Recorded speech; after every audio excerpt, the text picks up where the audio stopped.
Hello friends, we welcome all of you to task for today TFT-14. How are you doing? We hope you are doing great and eager to start a new thinker today. We have been studying sociological thinkers. In our last TFT, we studied the theory of Karl Marx.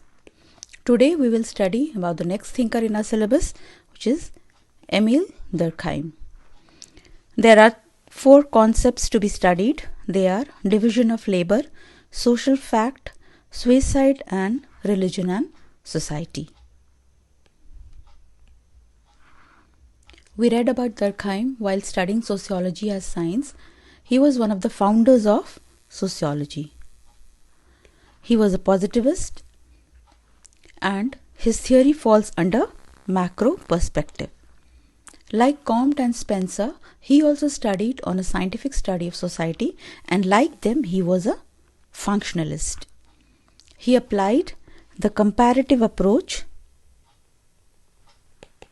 to study social institutions, and according to him, social structure affects human action.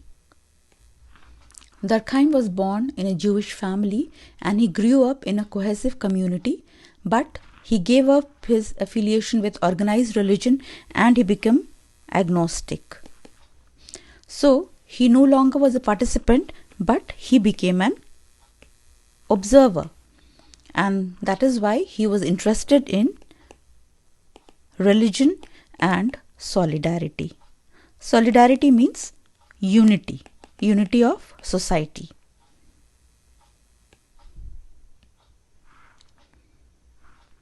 Now, what is social order? Living through a time of social, economic, and political upheaval, unsurprisingly, like Marx, Durkheim also focused on social change and industrial society. But there was a difference. Unlike Marx, who focused on the contradictions, remember, Marx focused on the class struggle in capitalism. Durkheim instead was preoccupied with the question of social order. Now, what is social order? Like Saint-Simon, Comte, Rousseau, he was interested in probing how social order is achieved and maintained amid social progress. Durkheim gave particular attention to how, in the evolution from traditional to modern society, the forms of social organizations and social relationships, they adapt, they change so that society, social life continues to function effectively. For example, here if we consider this as a social structure or the society, it consists of different social institutions like economy, polity, education, legal, religion, family. These social institutions, they do not exist in isolation, but they are interdependent. They are interdependent and they have certain functions, and their functions are important to themselves as well as to the functioning of the or the stability of the society. That is why we call it, for the smooth functioning of society, we want all the social institutions to function properly, to perform their functions, and also they should be in an interdependent relationship with one another. During the times of social progress, what happens? Society changes, there are certain social changes in different social institutions. So in such situation, there are certain conflicting forces. So in such circumstances of uncertainty, how is social order maintained? So this is what interested Durkheim. Now, how does a society adapt itself when there is a certain social progress or certain social change? For example, now if you consider the times of COVID-19, we can see that online education has become quite prominent, and many schools and colleges which were not giving much attention to online education previously, they have switched to online mode of education, because if they hadn't done so, then at least 1 year of the children, of the students, it would have gone wasted. So schools have started conducting online classes, sometimes in Zoom or Google or Microsoft, and even for entrance exams we see that the number of centers have been increased in order to accommodate social distancing. So what are these things? What does this mean? These are all signs of adaptation of social institutions, of the education institution, of the educational system in times of uncertainty.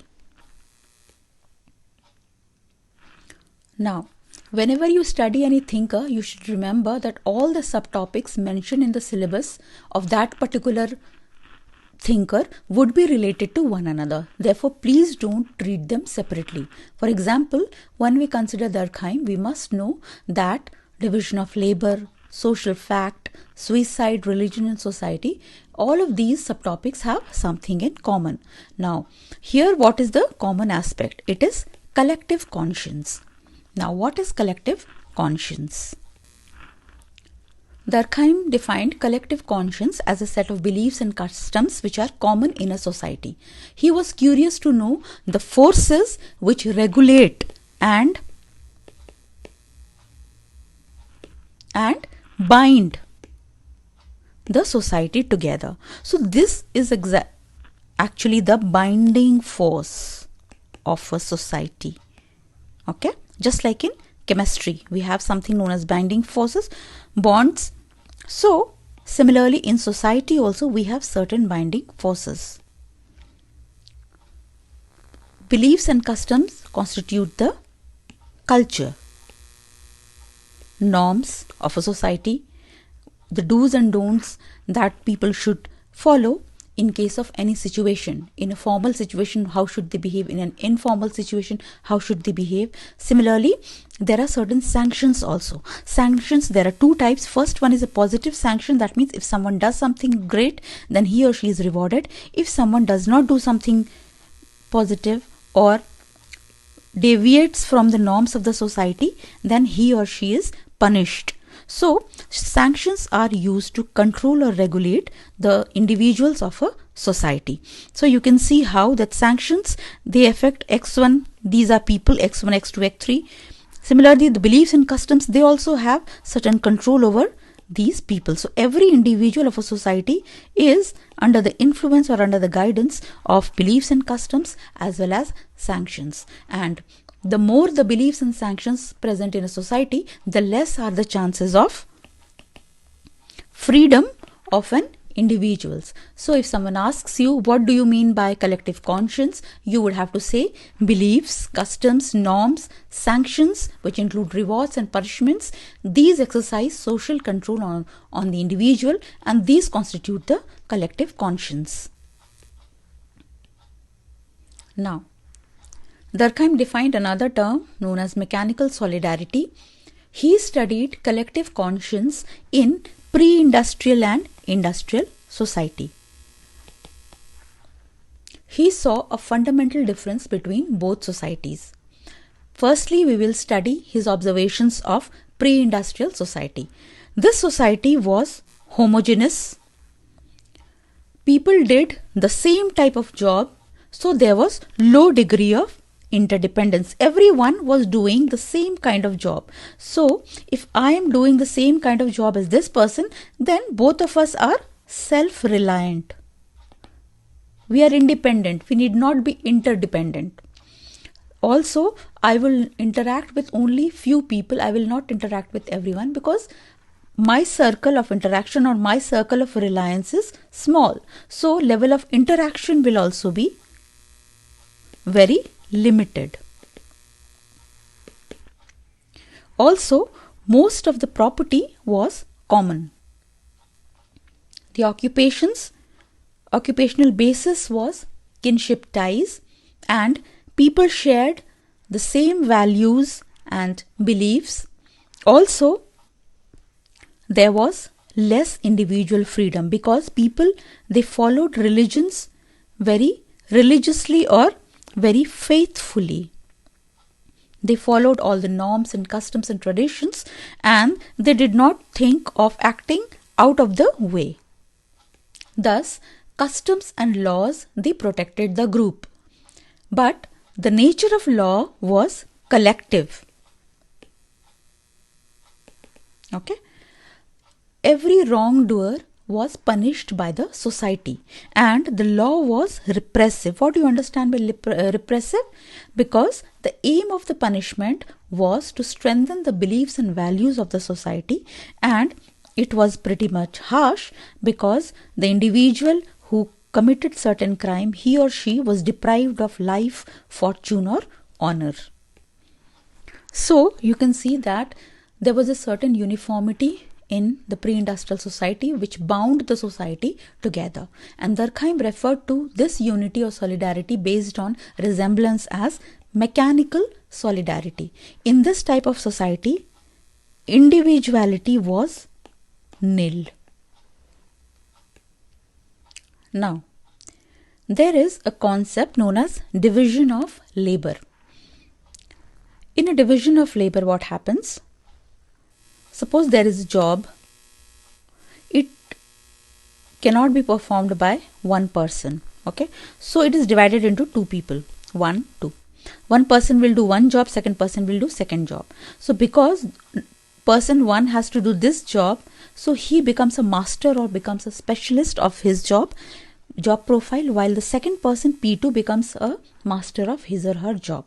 But what happens in a pre-industrial society? In a pre-industrial society, P1 and P2 are performing the same job. Therefore, this division of labor is unspecialized, right? In a pre-industrial society. But what happens in an industrial society? With the advent of Industrial Revolution, European society and its social structure underwent tremendous changes. It brought rapid industrialization and introduced specialized division of labor. Okay. So while in the pre-industrial society we had unspecialized division of labor, in an industrial society we had specialized division of labor.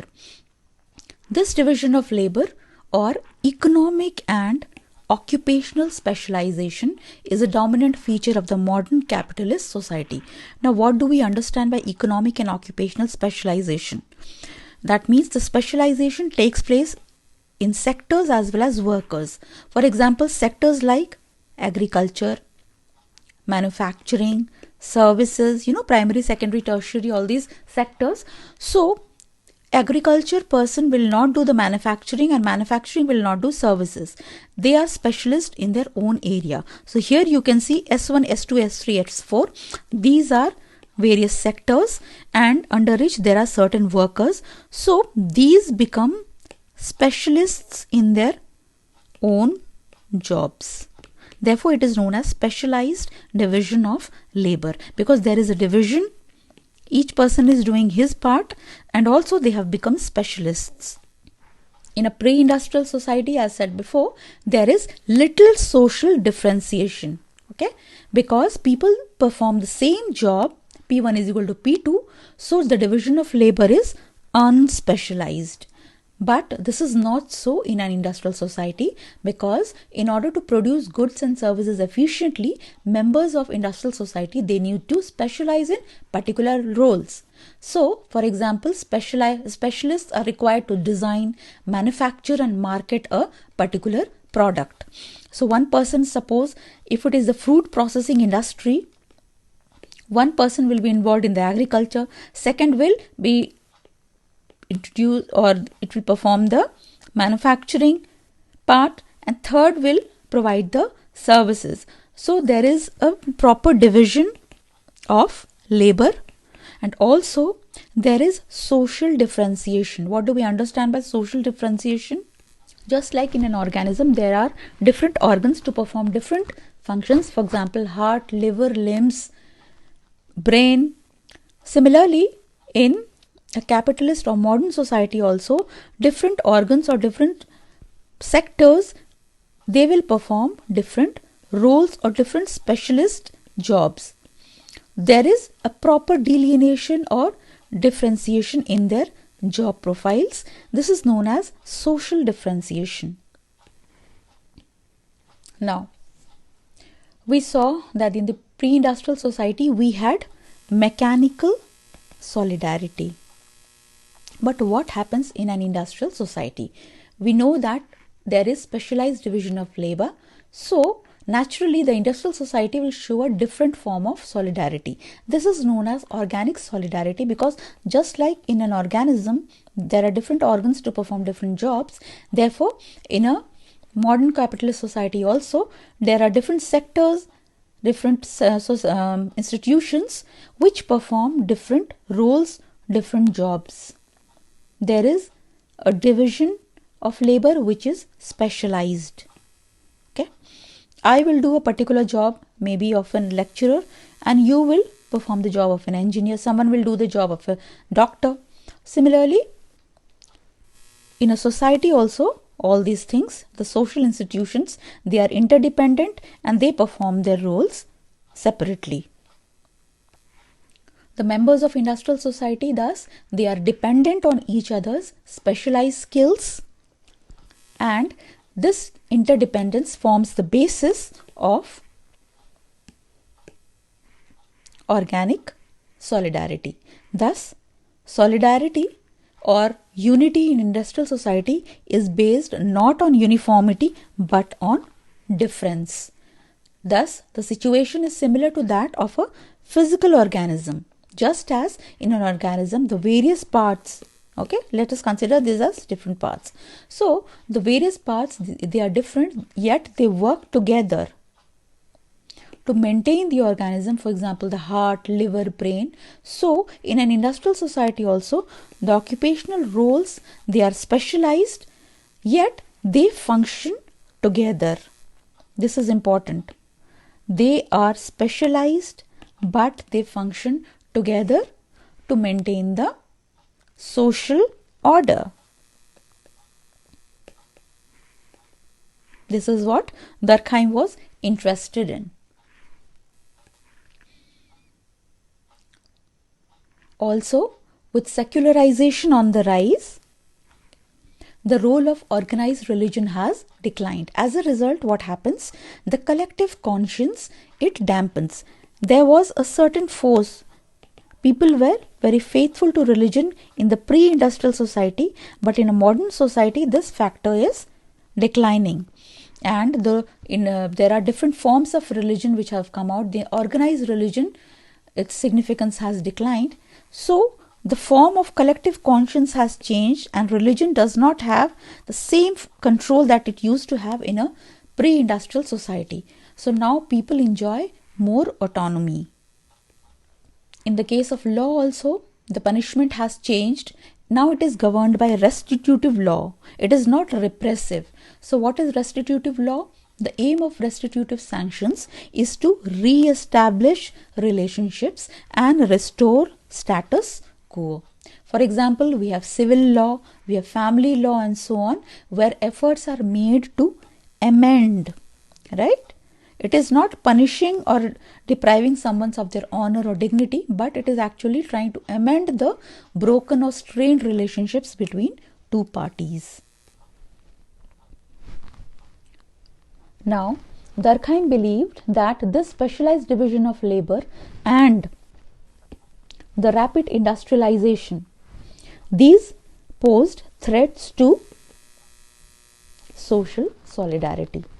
They tended to produce a situation of anomie or normlessness. Norms, remember, which form a part of collective conscience. We have norms. So when norms do not have the control or effect that they used to have before, then the situation is known as normlessness or anomie. Anomie is present when social controls are weak, when the moral obligation which constrain individuals and regulate their behavior, they are not strong enough. So this social solidarity becomes weak. Social bond becomes weak. Now, Durkheim saw a number of indications of anomie in the late 19th century industrial society, and in what he saw increase in the number of suicides, marital breakup, and industrial conflict. So these were signs of anomie. Such behavior indicates a breakdown of normative control or the collective conscience. This or normlessness. And why does this happen? Because of rapid social change. What happens in a rapid social change?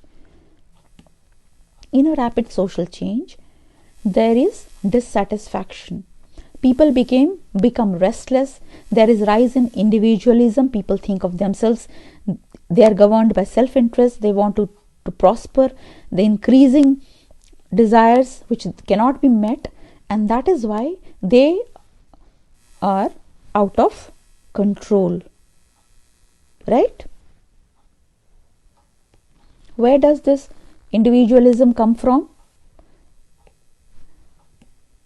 This individual, it comes from specialized division of labor. The specialized division of labor, it encourages individualism and self-interest because it is based on individual differences rather than similarities. So now the individual, he has a tendency to direct his own behavior rather than be guided and disciplined by shared norms. So he guides his behavior himself. Thus, individual freedom becomes a threat to social unity, and the customary limits to what people want, that means their needs and wants and desires, there is no limit and it becomes endless in a case of rapid change. With increasing prosperity, the desires also keep increasing and they cannot be governed by traditional rules because they have become ineffective or they have lost their authority. For example, religion and other social institutions, their forms have changed and they do not form a part of collective conscience anymore. So what do we do in such a situation? What could be a solution to anomie? According to Durkheim, only when desires and expectations, they are limited. When we can limit these desires and expectations, only then can man be happy. Because of increasing desires and expectations, the competition level also increase. So these have to be governed by certain norms. Now which norms would govern them? Because now religion is no more important like before. So a new moral consensus about what man can expect from life is required. We need a new moral consensus about our expectations. It would guide us what to expect, how much to expect, what should be the limit of our expectations, and these would also regulate competition in business and commerce. If there is cutthroat competition, then everyone will not be satisfied. They will be running in a rat race, right? So a regulation is also needed which can govern this exchange of goods and services taking place in an economy, and there should be fair and reasonable return for these services. Like there should not be inequality, like someone will get more, others will get less, because everyone's desires will not be fulfilled. So there should be a balance. This is what Durkheim was interested in. According to him, individual freedom erodes the sense of duty and responsibility. When we become too individualistic, then our duty and sense of responsibility towards others start decreasing. And when we become less responsible towards society, then naturally social solidarity will reduce. And if we are so occupied or obsessed with self-interest in our occupations that we have no time for other things, we have no time for selflessness or sacrifice, then the bonds which attach us towards other members of society or towards the society as a whole, they start breaking, right? So Durkheim recommended a code of ethics which would govern us, which would regulate us in this new normless society, in this new modern capitalist society.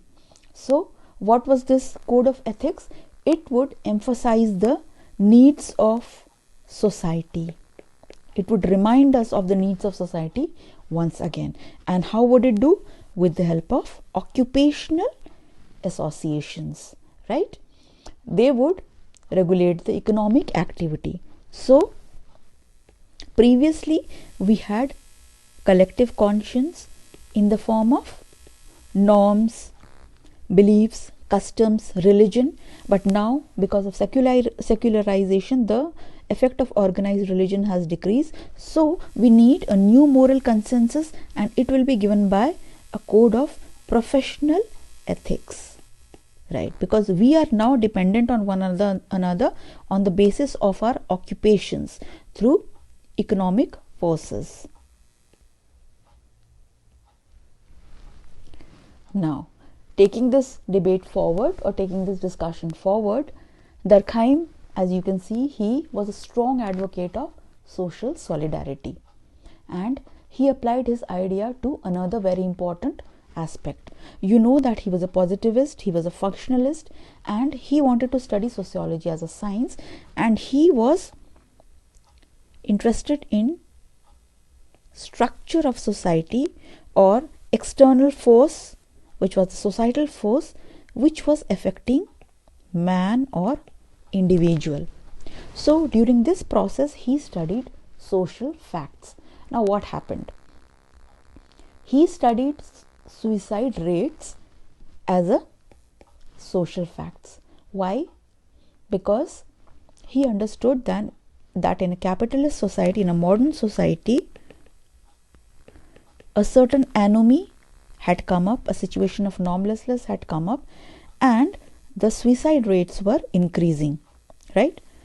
So he understood that there was some force which was acting, external force which was driving people to commit suicide.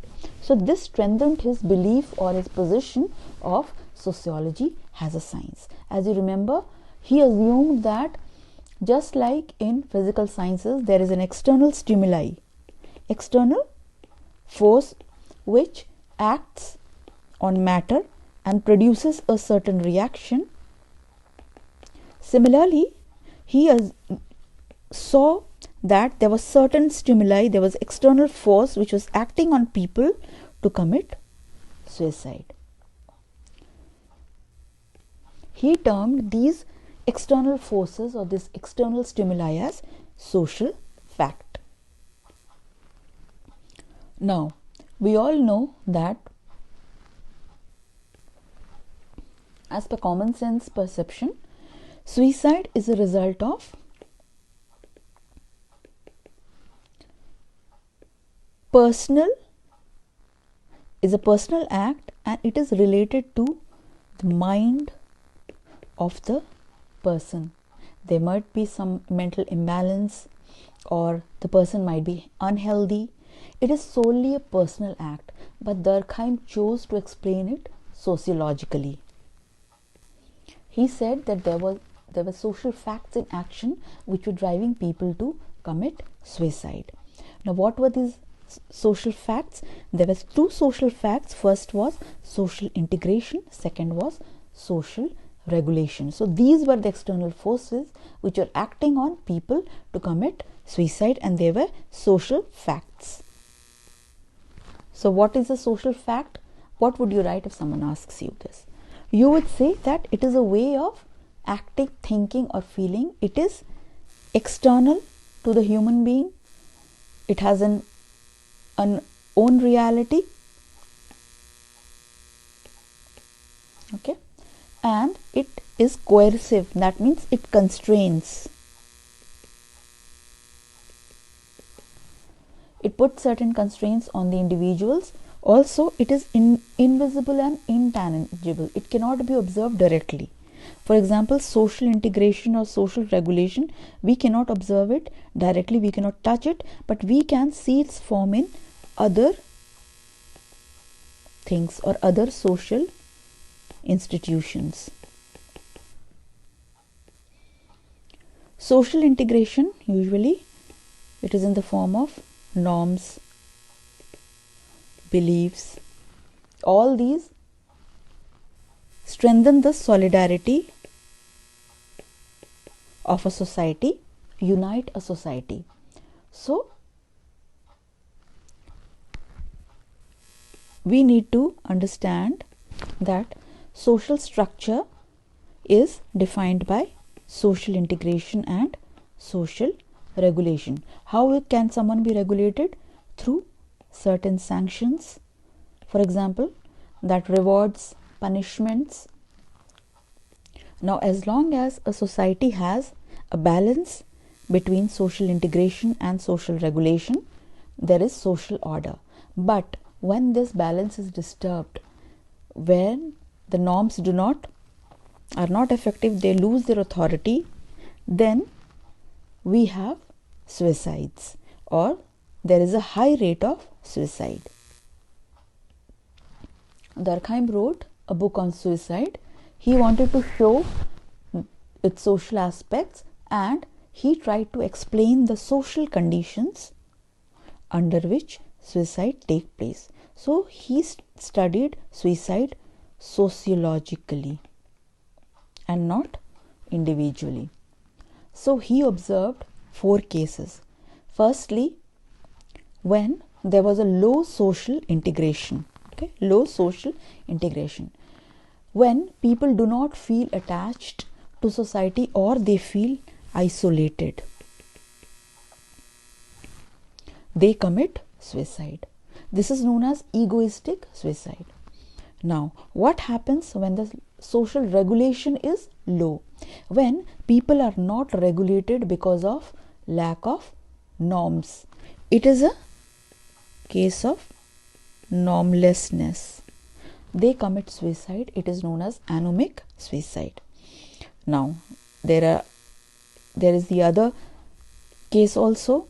For example, what happens when social integration is high or there is over social integration? When there is over attachment, then also the individual commits suicides. It is known as altruistic suicide. Okay, and the other part is when there is over social regulation. That means the individuals, they feel powerless and oppressed, they commit suicide. So Durkheim divided suicide into 4 types, and he placed all the suicides under these 4 categories. He observed that suicide rates, they vary between societies, but they follow regular patterns within a society over time. Okay, so he observed suicides over a period of time, and he found that there were certain regular patterns, and because of these regular patterns, he understood that there are consistent social forces which are acting, which are influencing suicide rates. Thus, Durkheim, he explained suicide, which is a social fact, in the form of dependence on social integration plus, that means, social regulation. So you can see here is that here suicide is a dependent variable, whereas social integration and social regulation, they are independent variables. So this is what Durkheim followed. So you can see the effect of positivism also. There is a cause effect analysis here. Okay, but there were certain criticisms of his theory of suicide. What were these criticisms? First was that he used the official statistics and without any critical perspective, because we have read before that official statistics sometimes it is biased, it may not show the real picture, but Durkheim took it for granted that it was the right picture or it was authentic. So his critique said that he did not use it in a critical sense. Also, Durkheim, he focused too much on the social influences and he did not take care of the non-social influences. And while dividing suicide into 4 types, he classified all the suicides together. Like he tried to bracket them into these 4 types. Even if there was a 5th type of suicide which did not fit in some particular criteria or missed 1 or 2 criteria, still he managed to put it in either of these 4 types. So he insisted in classification of all suicide. The next point is that there is a certain social process which is involved in data collection. There is a certain subjectivity, but Durkheim ignored it. He did not consider this. Another point was that the coroner's definitions and criteria, they influence the number of deaths actually recorded as suicides. That means there is a medical expert, when somebody commits a suicide, he or she inspects the body and then he certifies it as a suicide. So there is a lot of subjectivity. For example, if the medical expert misses some point and he does not classify a person's death as suicide, then there would be error in the record. So this factor was not taken into consideration. Still, despite all these critiques, Durkheim's study remains a classic because it helped to establish sociology as a science, as a discipline with its own subject, and it was social facts.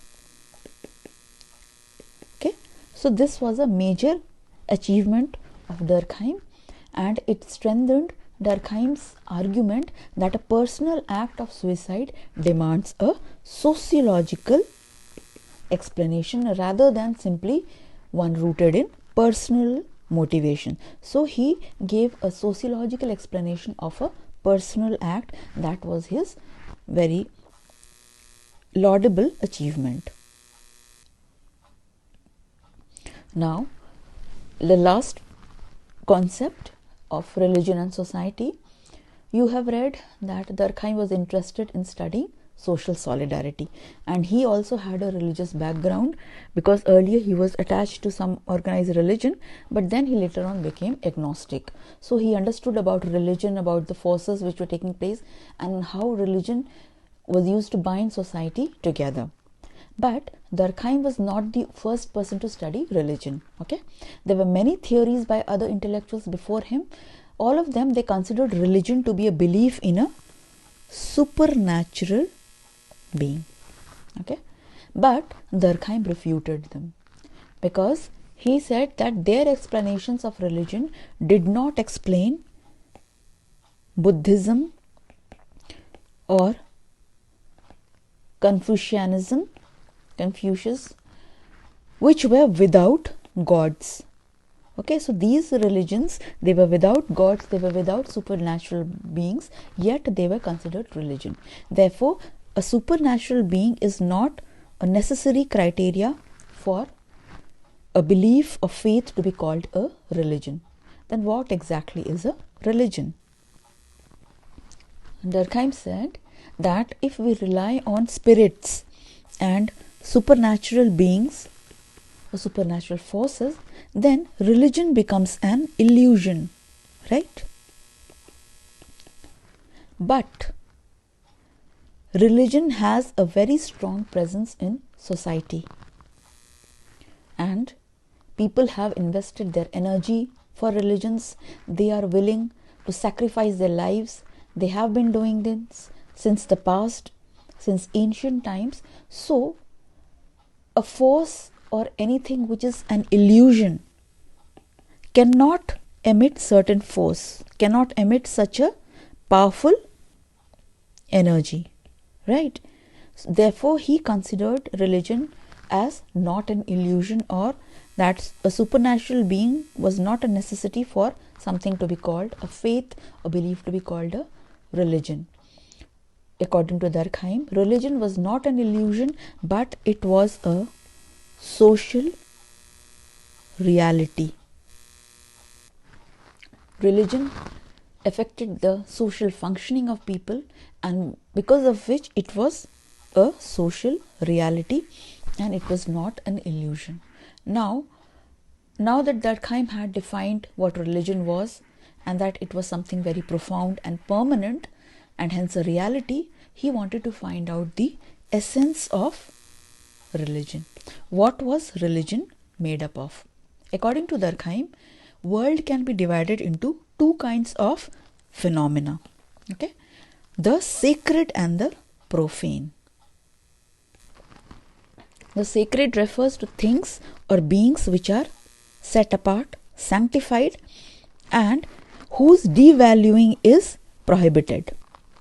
That means we cannot disrespect something which is termed sacred. For example, religious beliefs, rites, deities, or anything socially defined as requiring special religious treatment. We have a reverential, a respectful attitude towards them. They have a special symbolic significance, and there is a collective attachment. Sometimes we perform rituals in order to respect something which we consider as sacred, and every society has a particular definition of what it considers to be sacred. For example, we have our national flag. If we disrespect it, we can be jailed or punished. So there are social sanctions which define what a sacred object should be and how we are to behave or respect, or what should be our attitude towards what is held sacred in a society. Then what is profane? Profane is the reverse of the sacred. It cannot touch the sacred without punishment. Okay, and there is no symbolic significance. It is secular, and it consists of everyday reality of work, toil, domestic duties, and it is isolated, okay, from sacred things to prevent contamination. So there is a sense of pollution, you can say, or impurity, concept of impurity, which is attached to profane objects. Thus, you can see that there is a clear distinction between the sacred and profane in a society. Now, in a religion, what happens? In a religion, people have faith in an object. Okay, so they worship the object which they consider to be sacred. When studying religion, the earlier intellectuals, they gave the concepts of animism, naturism, that means beliefs in animate objects or nature. These they considered as religion.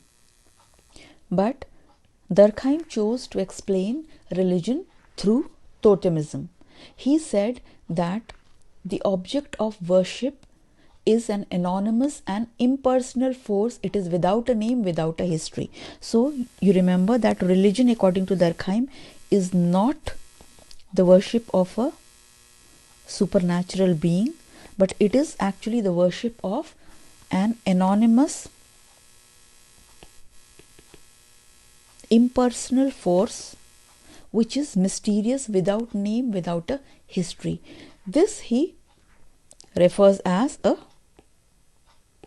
totem. Okay, so what is totem?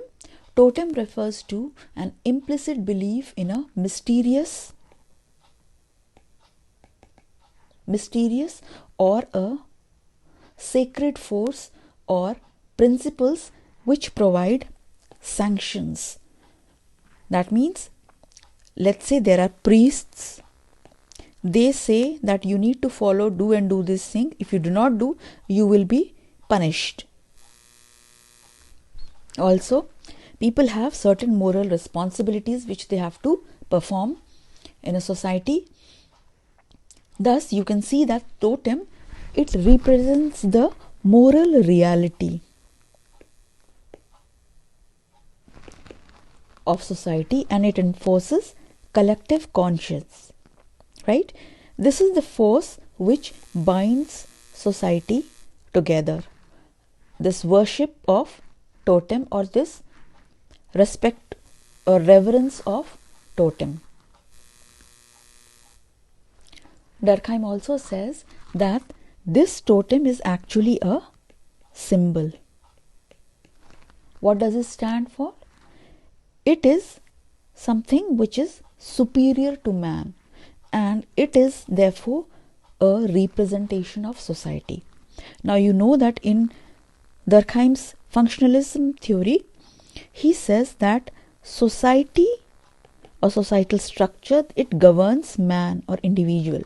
So in this theory of religion and society, Durkheim says that totem is a symbol of society, and it controls man through sanctions, moral responsibilities, collective consciousness, and because of which what happens, that man worships this totem, and actually indirectly what it is doing, it is worshipping society, because totem is a symbol of society. So by this, Durkheim wanted to say that society is more powerful and more important than the individual, and it is religion which reinforces this collective conscience. That means man is worshipping society through religion. That means religion is just an expression of worshipping of society. And by worshipping of society, man is following the values and moral beliefs of society, and it is becoming one whole, or a unity, a united society, right? And this worshipping of society can be seen in the form of collective worship. You must have seen that people go to church or temples or mosques. So they are going there to worship their gods, but actually Durkheim says that they are worshipping society through different religions. Thus, religion is an agent of collective conscience.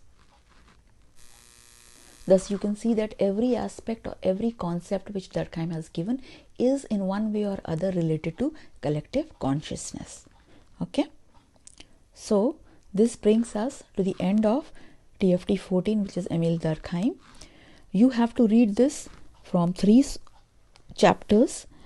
Actually, there are more sources also, but for the time being, I would like you to confine yourself to these 3 portions only. The first part, as already mentioned, is from the Orange book, Orange Haralambous.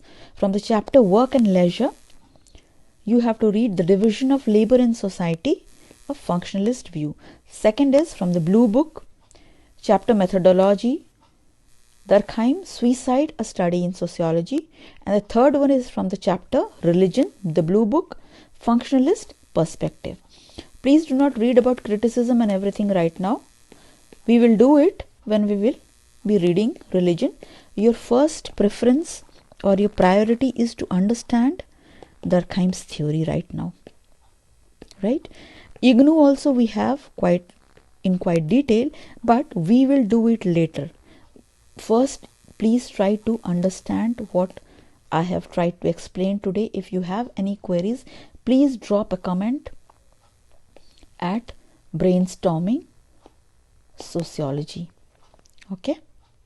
And in the next TFT, we will be studying Max Weber on the 29th of November, Sunday. Most probably, the TFT will be posted at night only. okay, because there are some issues while posting it in the morning. So I will try to post the lecture as well as the PDF at night on Sunday 29th November. So please revise, read, and all the best.